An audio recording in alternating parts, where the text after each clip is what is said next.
This is TWiT. I am pleased to be joined today, if briefly, by one of the journalists who was responsible for the new Reuters piece about Amazon and the huge amount of internal data that has kind of come out regarding its strategy in India with its own private brands and kind of its behaviors in that way. Steve Stecklow joins us today on the show. Thank you for joining us, Steve. Great to be with you. Yes. So let's go ahead and get right into things. I know you've got a heart out here. Can you give kind of our listeners a brief overview of what this Reuters Investigates piece is about? Because I think some people will be familiar with some of Amazon's brands, but maybe not the sort of dark and stormy background that some of this features. Well, as a lot of consumers who've used Amazon know, they have their own private brands, like a lot of retailers do. It's things like Amazon Basics, for example. But they've consistently said over the years that they don't disadvantage other sellers by doing things to promote their own brands that might hurt some competitor. And there's been testimony before Congress to that effect, that they don't use all the data that they have, because they run this gigantic e-commerce site. They don't use that to decide what products to create, and they don't use it to affect the algorithms they use that display products when consumers search on the website. What we found was, based on thousands of internal Amazon documents that Reuters looked at, that what we found was that this was not the case at all in India.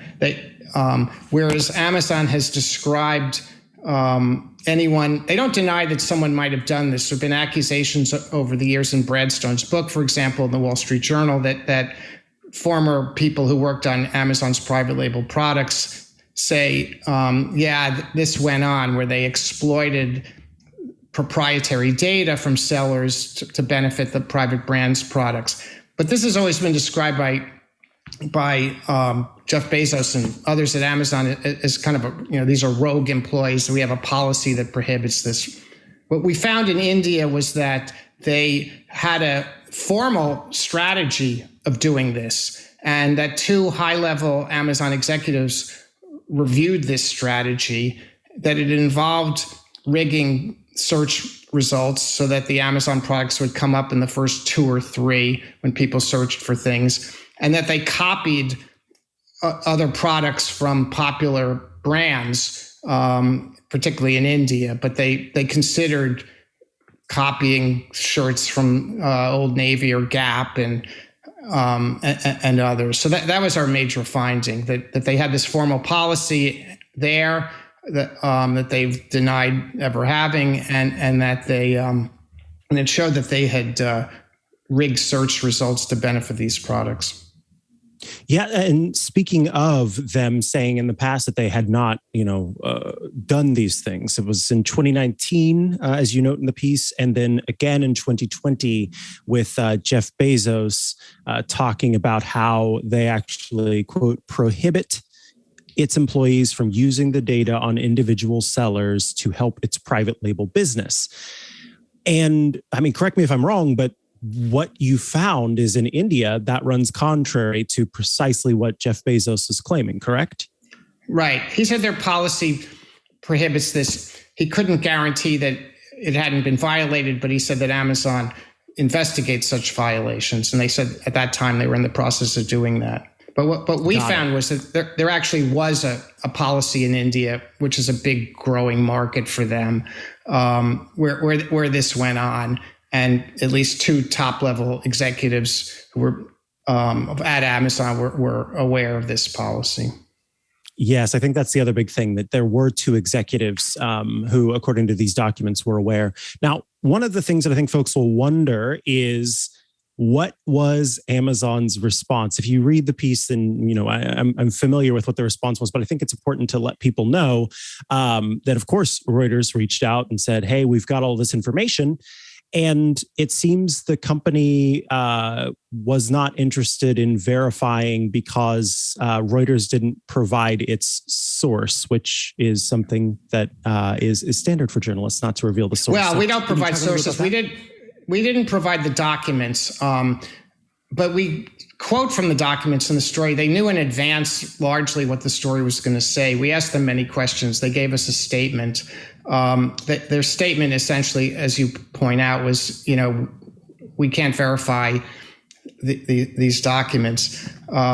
Interestingly enough, their statement said nothing about the copying that we detail in our story, where they had this sort of step-by-step process of deciding which products to copy, how to do it, the extent they went to do it, which included finding the same factories that made what they called their reference brand products, and trying to get those factories to partner with them to make the Amazon knockoffs, basically. Mm-hmm.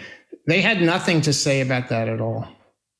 Interesting. Yes. And I think that that's another important piece in this document is that, or in this piece, is that not only was Amazon, according to the documentation, sort of looking at the different brands that were out there, the different products that were out there, and looking at what it could do to make them, but in many cases, the documentation shows they worked with the company, the manufacturer that made the same product that they were trying to replicate.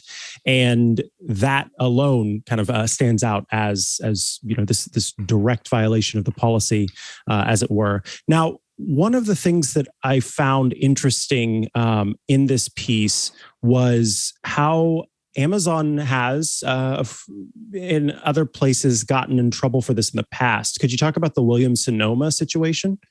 Yeah, so Williams-Sonoma sued Amazon in 2018, accusing them of ripping off some of their products that for a brand they have, for an Amazon private label brand. I think it's called Rivet. And so they accused them of copying things like lamps, a coffee table, and other products. And Amazon denied this in court in the filings. That Williams-Sonoma, as you know, is a San Francisco-based, retailer of home goods. That they said that Amazon had a systematic campaign of doing this. Amazon denied that, but then last year they reached an out-of-court settlement that's confidential. Interesting. There were several other, this piece is so in depth. There were several other conversations with different folks who had claimed, there were some products that Amazon had created. Allbirds is an example, a Logitech mouse pad you talk about, several different things in here that kind of speaks to this pattern, be it in the United States or elsewhere. I know that India is sharing its information with regulators in the US and in the European Union. We don't have much time left, so I wanted to say thank you for joining us today. Thank you for writing this piece. Everyone should go check it out over on Reuters. We'll, of course, include a link in the show notes. Do you have a place you exist online where folks could follow you and keep up with your work? At Stecklow on Twitter, my last name. I post the stories I do, and this is part of a series we're doing. So all I can say is stay tuned. Excellent. Thank you so much, Steve Stecklow, for joining us today. We do appreciate it. My pleasure, Mikah. Take care.